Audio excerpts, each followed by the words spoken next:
आज हम देखने जा रहे हैं BCOS 184 के ई कॉमर्स के इंपॉर्टेंट क्वेश्चंस को। इस वीडियो में मैंने पिछले 5 साल में जितने भी रिपीटेड क्वेश्चंस और रिपीटेड टॉपिक्स आए थे उनको मेंशन किया है। हर क्वेश्चन का एक्सप्लेनेशन और उसका आंसर मैंने यहाँ पे लिखा है। आपको उसको पढ़ना है और याद करना है ताकि आप नेक्स्ट आपका जब भी BCOS 184 का एग्जाम होता है तो आप उसको अटेम्प्ट कर पाए। उसके जैसा कोई भी सिमिलर क्वेश्चन दिखता है तो आप उसमें अच्छे से लिख पाएंगे। ठीक है, वीडियो के एंड तक मैं आपको हर एक क्वेश्चन समझाऊंगा। ठीक है, ताकि आपको उस क्वेश्चन का मतलब समझ में आ जाए और उसको आपको कैसे लिखना है वो भी मैं इस वीडियो में बताऊंगा। तो सबसे पहला क्वेश्चन क्या कह रहा है, what is e commerce, explain it types.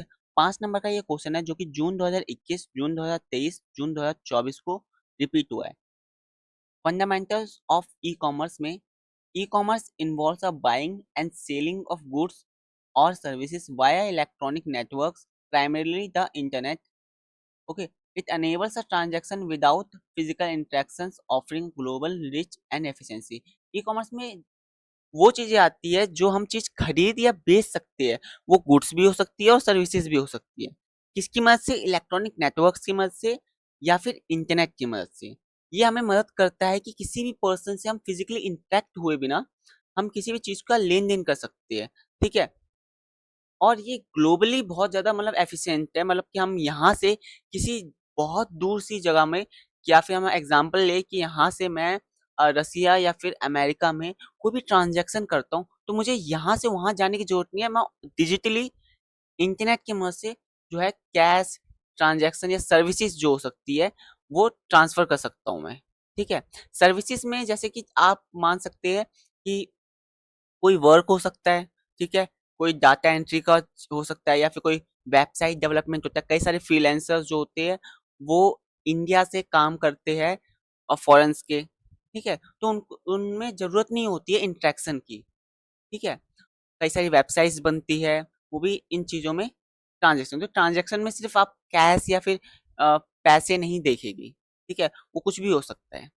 Okay, ये मैं आपको समझाने के लिए बताया। ओके, अब आंसर कैसे लिखेंगे? E commerce refers to the use of internet and web technologies to conduct business transactions. Okay, including buying and selling and exchanging of goods services और इंफॉर्मेशन। ठीक है, इंफॉर्मेशन भी हम शेयर कर सकते हैं, एक्सचेंज कर सकते हैं, सर्विस भी एक्सचेंज कर सकते हैं, और गुड्स यानी कोई भी चीज हम। टाइप्स ऑफ ई कॉमर्स यानी कि B2B यानी कि business to business e commerce में क्या होता है, इसमें आपका जो ट्रांजैक्शन होता है वो बिजनेसेस के बीच होता है। ठीक है, जैसे कि एक बिजनेसमैन है, एक मैन्युफैक्चरर है। ठीक है, वो अपना जो सामान है वो डायरेक्ट कस्टमर को थोड़ी ना बेचेगा।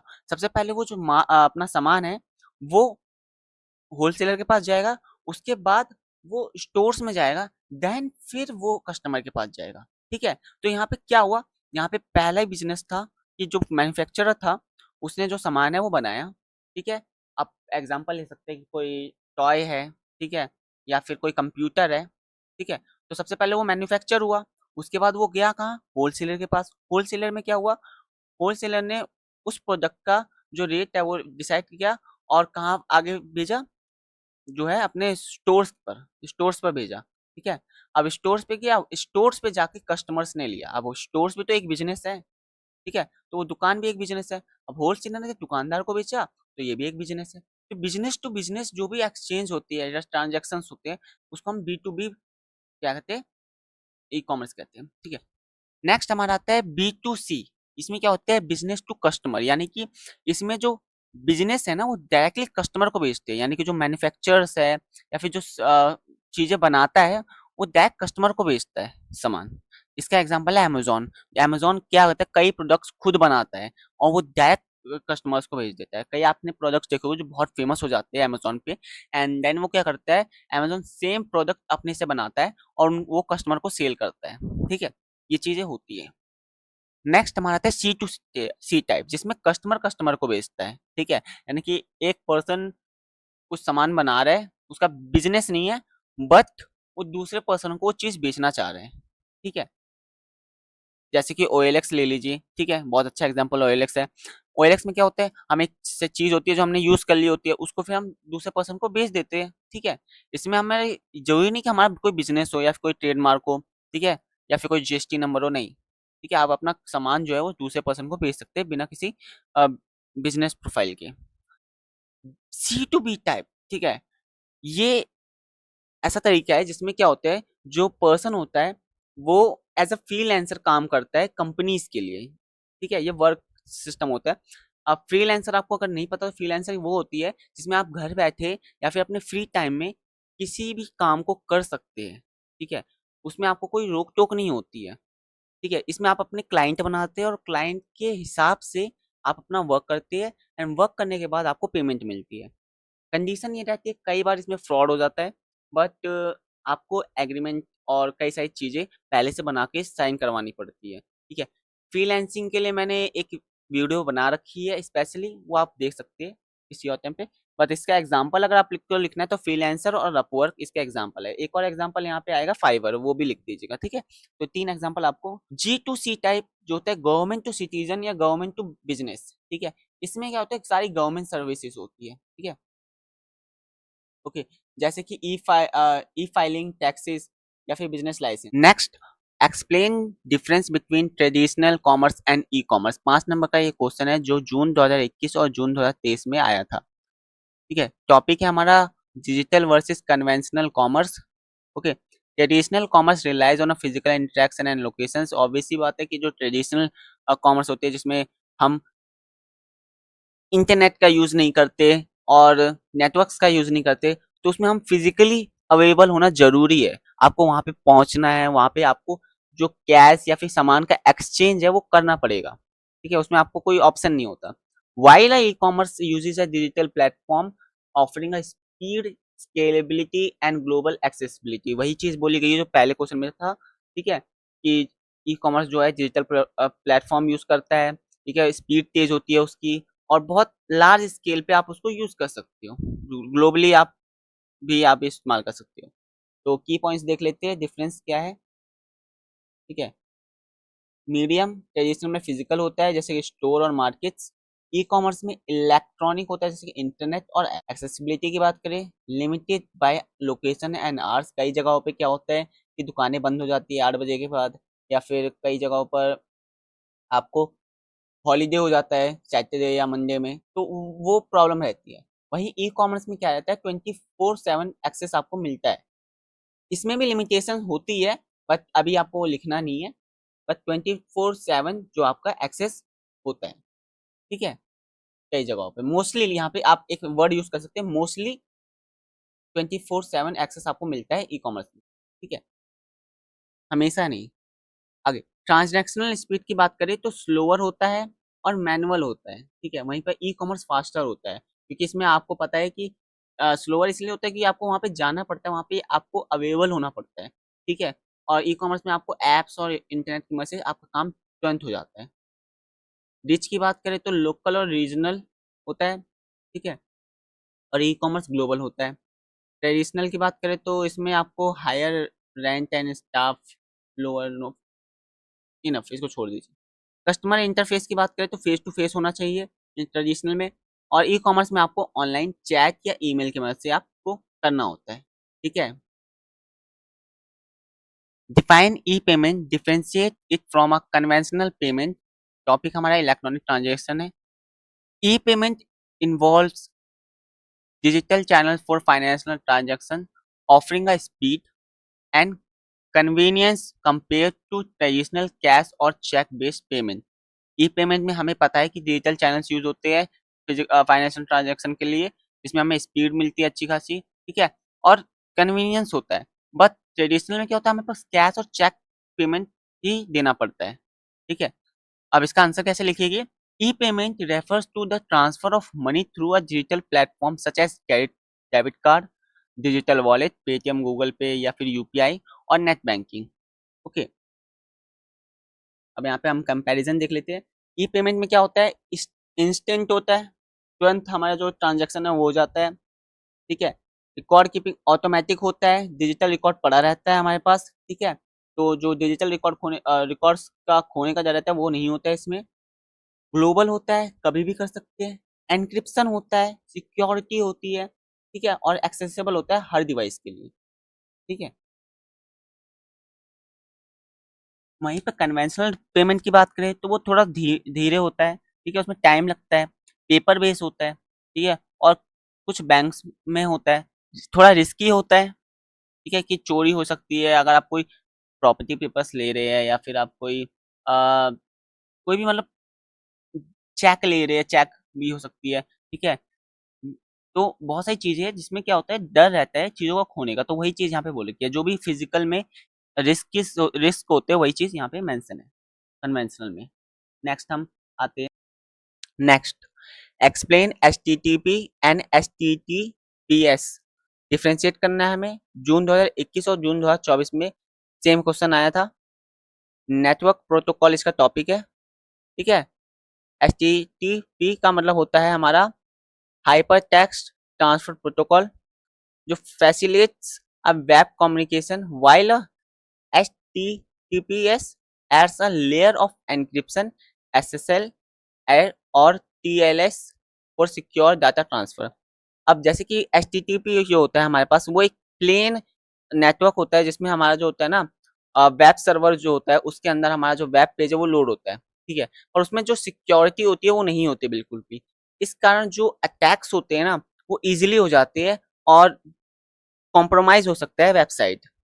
वहीं पर अगर हम HTTPS जो URL अगर यूज करते हैं, ठीक है, उसमें हमें SSL और TLS का सर्टिफिकेट मिलता है, जो अलग से कई सारी होस्टिंग वेबसाइट देती है, ठीक है। वहां पे जो आपका डाटा होता है वो सिक्योर होता है। तो आप मेजरली ये देखिए कि जब भी आप किसी भी वेबसाइट पे जाते हैं और आप किसी भी वेबसाइट पे रीडायरेक्ट होते हैं, तो आपकी जो साइट हो वो HTTPS होनी चाहिए, नहीं तो आपका जो डाटा है वो कॉम्प्रोमाइज हो सकता है, ठीक है। और इसकी फुल फॉर्म भी सेम है, hyper text transfer protocol security, ठीक है। एस का मतलब सिक्योरिटी है, ओके। अब यहाँ पे आंसर देख लेते हैं। आंसर कैसे लिखना है आपको। A protocol of transferring data over the web used for a communication between a browsers and servers, it is unsecured, okay, वही बात बोली। और HTTPS का मतलब होता है an encrypted version of HTTP using SSL or TLS to ensure secure data transmission protecting a sensitive information, ठीक है। एनक्रिप्शन मीन्स वो चीज, जब कोई भी अटैकर आप पे अटैक करे आपकी साइट पे, तो उसको वो की नहीं मिल पाएगी। इसका बेस्ट एग्जांपल अगर मैं सॉरी मैं इसमें दे नहीं सकता, ठीक है, ये वीडियो में इशू हो सकता है फिर। HTTP क्या होता है, अनसिक्योर होता है, वनरेबल होता है, ठीक है, बेसिक वेब कम्युनिकेशन होता है, और इसका जो पोर्ट नंबर होता है वो 80 होता है, ठीक है। आपने देखा होगा कई बार HTTP में हम 8080 यूज कोड करते हैं, ठीक है। प्राइवेसी की बात करें तो एंक्रिप्शन नहीं होती है, ऑब्वियस सी बात है, ठीक है, और नॉन सेंसिटिव डाटा यूज होता है इसमें। HTTPS क्या होता है, वो एनक्रिप्टेड होता है, सिक्योर होता है, SSL होता है, यूज होता है इसमें, और TLS यूज होता है। आजकल आप अगर वर्डप्रेस में जाएंगे या फिर आप गो डैडी पे जाएंगे तो वहां पे आपको SSL सर्टिफिकेट मिलता है, ठीक है, जिससे आपका डाटा सिक्योर रहता है। और जो ये एनक्रिप्टेड डाटा होता है, इसका जो पोर्ट होता है वो आपका 443 होता है, ठीक है। और इसमें जैसे कि आप बैंकिंग यूज कर सकते हैं, ठीक है, या फिर फर्दर जो दूसरे आपके डिजिटल ट्रांजैक्शन के साइट से वो यूज कर सकते हैं, ठीक है। यूट्यूब भी इसी पे चलता है, HTTPS पे ही चलता है, ठीक है। कई सारी साइट्स इसी पे चलती है, बहुत ही रेयरली साइट HTTP पे चलती है, ठीक है। कई सारे कॉलेजेस में भी अभी जो प्रोजेक्ट होते हैं वो इन्हीं पे बनाए जाते हैं, ठीक है, क्योंकि सिंपल होते हैं, ज्यादा कॉम्प्लेक्स नहीं होते ये। अच्छा, next next question, comment on digital signature fintech retail online learning. जून 2021 और जून 2023 में सेम क्वेश्चन पूछा गया था 4 मार्क्स के लिए, ठीक है। एप्लीकेशन ऑफ ई कॉमर्स में ये आएगा आपको, तो एप्लीकेशन ऑफ ई कॉमर्स आप पूरा पढ़ के जाइए, ठीक है, उसमें से कोई सा भी क्वेश्चन आ सकता है, ठीक है। These terms are represent a critical component and application of e-commerce and enhancing of trust of accessibility and innovation, ठीक है। ये वो दिखाता है कि कैसे एक एक्सेसिबिलिटी कैसे आती है और इनोवेशन कैसे आता है, ठीक है। जैसे कि हम बात करें डिजिटल सिग्नेचर की, cryptography of mechanism of ensuring the authenticity and integrity of electronic records of transaction.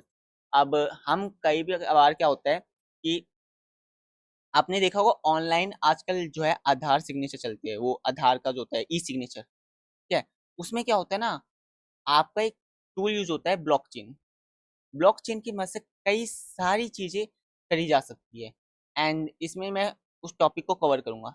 तो इसमें क्या होता है, सिक्योरिटी बहुत हाई होती है। क्रिप्टोग्राफी जो होती है हमारी, उसमें भी ब्लॉकचेन की टेक्निक यूज होती है, ठीक है। और इसमें हम पर्सन को आइडेंटिफाई करते हैं कि ये जो पर्सन की आइडेंटिटी है ये वही है या कोई दूसरा पर्सन है, ठीक है। आधार वेरिफिकेशन में जब आप देखते हो ना ई सिग्नेचर, वो यही होता है, ठीक है। जिसमें आप क्या करते हो, आप अपने आप को वेरीफाई करवाते हो आधार से कि हाँ ये जो आधार यूजर है और जो पर्सन इस वेबसाइट को या इस सर्विस को लेना चाह रहा है वो यही है, मैच कर रहे हैं, ठीक है। तो वो ऑथेंटिसिटी जो होती है ना, वो इंटीग्रेट की जाती है इलेक्ट्रॉनिक रिकॉर्ड्स में। जो इलेक्ट्रॉनिक रिकॉर्ड्स जैसे कि आप आधार कार्ड ले लीजिए, पैन कार्ड ले लीजिए, ठीक है। तो वो सब क्या होता है, डिजिटली पहले से जो होता है गवर्नमेंट की साइट पे अवेलेबल रहता है, ठीक है। वहां से जस्ट ये मैच करते हैं आपके डाटा को। और ये कैसे मैच करते हैं, ब्लॉकचेन की टेक्निक होती है जो क्रिप्टोग्राफी में यूज की जाती है। ओके, ये थोड़ा सा कॉम्प्लेक्स हो जाएगा, इसको ज़्यादा आपको याद करना तो याद कर सकते हैं, ब्लॉकचेन का है टॉपिक हमारे सिलेबस में, तो इतना हार्ड नहीं है। फिनटेक की बात करें तो integration of technology of financial services की बात करें तो इसमें आप पेटीएम ले सकते हैं या फिर जो भी मतलब आपकी पेमेंट के ऐप्स है वो आप ले सकते हैं, सब फिनटेक कंपनीज होती है, ठीक है। रिटेल में आप ले सकते हैं अमेजोन को। जस्ट अमेजोन के बारे में बता दीजिए कि वो आपको सेल करता है गुड्स, चीज़ें बेचता है, ये consumer for personal use. Mainly आपको फिनटेक में आपको पेमेंट के कंपनीज बतानी है जिससे भी आप ट्रांजेक्शन्स करते हैं, और रिटेल में आपको जितने भी आप चीज़ें खरीदते हैं उनके बारे में बताना है। ऑनलाइन लर्निंग में आप अनअकैडमी, कोर्सा, PW, ठीक है, आकाश, एलन, जिससे भी आपने कभी पढ़ाई की हो या फिर नाम सुना हो उसके बारे में लिख दीजिएगा, ठीक है, थोड़ा बहुत।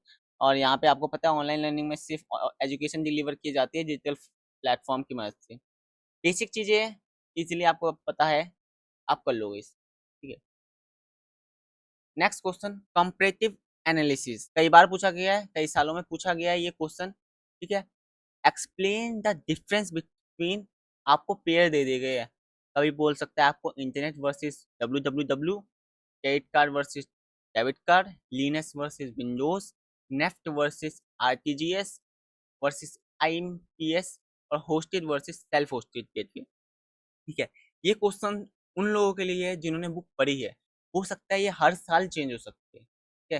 तो देखिए ये बेसिक है, इसको पढ़िए, पर टॉपिक क्या पढ़ना है आपको, टॉपिक पढ़ना है आपको comparativity understanding of e commerce technologies, ये टॉपिक आपको पढ़ना है बुक से, ठीक है। वहाँ पे आपको जितनी भी चीजें मेंशन मिलेगी सब पढ़नी है आपको, ठीक है, उनमें से कोई सा भी क्वेश्चन आ सकता है। नेक्स्ट, एनईएफटी, आरटीजीएस और आईएमपीएस में डिफरेंस पूछ सकता है आपसे। एनईएफटी का मतलब होता है नेशनल इलेक्ट्रॉनिक फंड ट्रांसफर, ठीक है। इसको ट्रांसफर होने में कुछ घंटे लगते हैं और इसका कोई मिनिमम बैलेंस नहीं होता है, अमाउंट नहीं होता है, ठीक है। और जो ये अवेलेबल होता है सिर्फ बैंकिंग आवर्स में ही अवेलेबल होता है। आरटीजीएस क्या होता है, हमारा रियल टाइम ग्रोथ सेटलमेंट होता है, जिसमें हम जो आपका जो ट्रांजेक्शन होता है वो रियल टाइम में होता है, और जो आपका अमाउंट होता है वो 2 लाख तक का होता है, ठीक है। और इसमें भी आपको बैंकिंग आवर्स देखने को मिलेंगे, ठीक है। और एक इंडिविजुअल कर सकता है, ये कोई भी इंडिविजुअल आपका कर सकता है। आईएमपीएस में क्या होता है, जैसे कि इमीडिएट पेमेंट होती है आपकी इसमें, ठीक है, तुरंत हो जाता है, कोई भी मिनिमम अमाउंट नहीं है इसके लिए रिक्वायर्ड, और ये 24/7 आपका चलता है, ठीक है, ये इंस्टेंट आपका सेटलमेंट कर देता है। Next, this topics cover legal, technical and operational aspects of e commerce, जैसे कि e governance, virtual currency, encryption और IT एक्ट 2000, ओके। तो इस पे शॉर्ट नोट लिखने को पूछा गया था, तो वही है। ई गवर्नेंस जो था 2021 और 2023 में रिपीट हुआ था, इसमें बोला गया था use of ICT to deliver government service, improving of transparency and efficiency, जैसे कि आधार और ई फिलिंग टैक्सेस।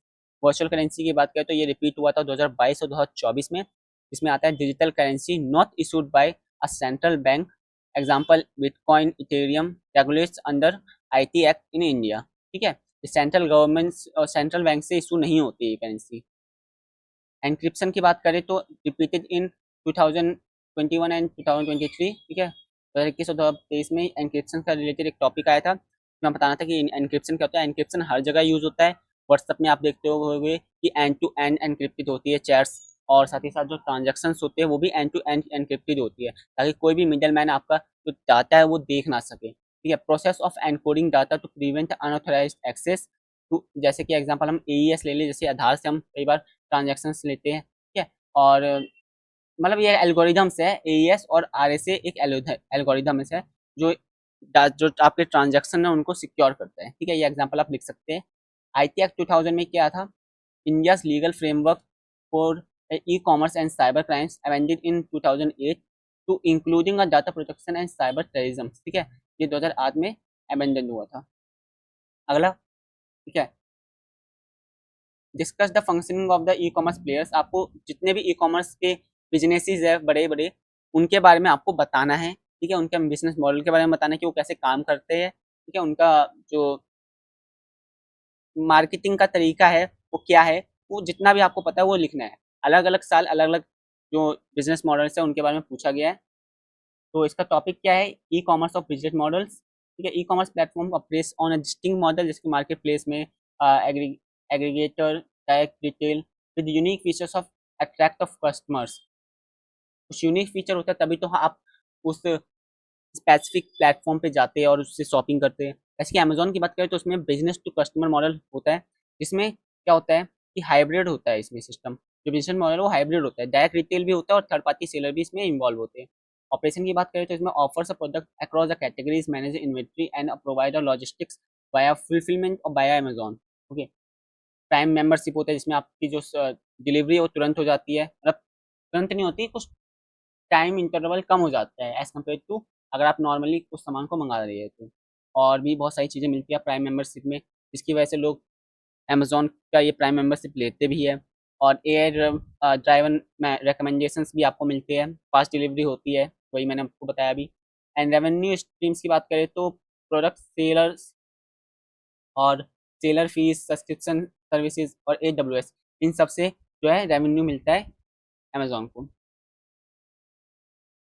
तो इसमें आपको सजेशन दी गई है कि आप 4 से 5 बड़ी कंपनियों के बारे में अच्छे से पढ़ लीजिए, उनके बिजनेस मॉडल को, उनके फीचर्स को, ठीक है। इस कोई सा भी आपके पास जो है आ सकता है कि आपको उसके बिजनेस मॉडल के बारे में लिखना है, जैसे फ्लिपकार्ट हो गया, जोमेटो हो गया, इंडामार्ट हो गया, ब्लिंकिट हो गया, जेप्टो हो गया, और बहुत सारी कंपनीज है। आप बस जो फेमस कंपनीज है उनके बारे में पता कर लीजिए, उनका बिजनेस मॉडल चलता कैसा है, हल्का फुल्का, ठीक है। Cyber security trends and types, ठीक है, इससे रिलेटेड क्वेश्चन आए, बहुत बार आ चुके हैं। जून 2022 में भी आया है, जून 2023 में भी आया है, जून 2024 में भी आया है, ठीक है। तो इसका जो टॉपिक होगा cyber security in e commerce होगा। Cyber security protects a digital systems from attacker with evolving of trends driving by technology advancement. Cyber security in e-commerce. Cyber security protects our digital systems from attacks with evolving trends driven by technology advancements. Answer: cyber security involves protecting system networks and data from digital attacks. ठीक है, cyber security बहुत बड़ा role निभाता है business को और अच्छे से ग्रो करने में, और उनकी अंदर कमियों को ढूंढ के उनको और परफेक्ट बनाने में। कई बार क्या होता है, कई कंपनीज में कुछ ग्लिच या कुछ बग्स आ जाते हैं, जिस कारण क्या होता है कंपनी को बहुत ज़्यादा लॉस झेलना पड़ता है, क्योंकि उसका जो फंक्शनिंग होती है वो प्रॉपर वर्क नहीं कर रही होती है। अब साइबर सिक्योरिटी एक फोरेंसिक एक्सपर्ट जो होता है साइबर सिक्योरिटी की फील्ड का, वो उन चीज़ों को पहचानता है, उनको ठीक करने का तरीका बताता है, फिर कंपनी उनको ठीक करती है, जिससे जो बिजनेस मॉडल है वो अच्छे से वर्क करता है। जैसे कि मान के चलिए कोई कंपनी है, उसमें कुछ भी इशू आ गया, हो सकता है पेमेंट इशू हो सकता है, या फिर आपको प्रोडक्ट सही से नहीं दिख रहा होगा, उसकी इमेजेस नहीं सही से दिख रही है, ठीक है। आप ऑर्डर बुक कर रहे हैं बट वो ऑर्डर बुक हो नहीं रहा है, ठीक है। आपके जो सर्वर है वो लैग कर रहा है, आपके वेब पेज क्रैश हो जा रहा है बार बार, आपका ऐप सही से वर्क नहीं कर रहा। तो उनमें जो कमियां होती है ना वो साइबर एक्सपर्ट ढूंढता है। कई बार क्या होता है, कोई मिडल मैन जो होता है, मिडल मैन, वो भी क्या करता है, बीच में इंटरप्ट कर देते हैं। कई बार वायरसेस डाल देते हैं सिस्टम में, जिससे क्या करते हैं वो कस्टमर्स का डाटा चोरी कर लेते हैं। अभी बहुत सारी ऐसी खबरें आपने सुनी होगी कि किसी इतने कस्टमर्स का डाटा लीक हो गया, कुछ कस्टमर्स का इधर डाटा लीक हो गया, तो ये थोड़ी सी इशू वाली बात हो जाती है और कंपनी को इससे बहुत ज़्यादा लॉस होता है। तो इन चीज़ों को टैकल करने के लिए हम साइबर सिक्योरिटी एक्सपर्ट रखते हैं। अब जो डिजिटल अटैक्स होते हैं वो कैसे होते हैं? एक तरीका होता है कि मेलवेयर अटैक होता है हमारा, मेलिशियस सॉफ्टवेयर डाल देते हैं कई बार चीज़ों में, वायरस डाल देते हैं, ठीक है? मेलिशियस सॉफ्टवेयर मीन्स कि जस्ट लाइक अ वायरस, ठीक है? कि वो एक सिस्टम से दूसरे सिस्टम में ट्रांसपोर्ट हो जाता है और फैलता रहता है, ठीक है? और चीज़ों को करप्ट करते रहते हैं, ठीक है? फिशिंग जैसे कि कई बार फ्रॉड हो जाता है कई लोगों के साथ, उनका डाटा चुरा लेते हैं, कभी बार फ्रेंड्स बन के आपका डाटा चुरा सकते हैं। कई बार क्या होता है कि कुछ, अभी जैसे कि आप जानते होंगे, कुछ लोन एजेंट्स भी आपका डाटा चोरी कर लेते हैं और कई और जो है फिशिंग अटैक होते हैं। फिशिंग अटैक्स मीन जितना होता है कि एक फ्रॉडलेंट अटेम्प्ट होता है जिससे आपका डाटा चोरी होता है, सेंसिटिव डाटा चोरी करने का तरीका होता है। स्पूफिंग में जैसे क्या होता है, जो पर्सन है ना, वो आपके किसी मतलब सेम पर्सन है, इस फिशिंग जैसे ही मतलब कोई, स्पूफिंग भी वही चीज होती है कि एक पर्सन आपके किसी मतलब नोन के जैसा बिहेव करता है, ठीक है? और आपसे वो डाटा चोरी करने की कोशिश करता है, डाटा स्टील करने की कोशिश करता है, ठीक है? और या फिर कई बार क्या होता है, सेम वेबसाइट जैसा दूसरा कोई वेबसाइट बना देता है और उससे आपकी डाटा चोरी करने का कोशिश करता है, या फिर आपके फ्रेंड का नंबर सेम कॉपी करके आपको कॉल करता है। बहुत ऐसे तरीके होते हैं जिससे आपके डाटा चोरी करता है। स्पूफिंग भी उसी में से एक है, ठीक है? रैनसमवेयर क्या होता है, वो भी एक तरह का सेम मेलवेरियस सॉफ्टवेयर होता है जिससे आपकी जो डाटा को कैप्चर किया जाता है, ठीक है? आपका एन्क्रिप्ट डाटा को लिया जाता है, ठीक है? उसके बाद उसको डिक्रिप्ट करके उसका यूज़ किया जाता है।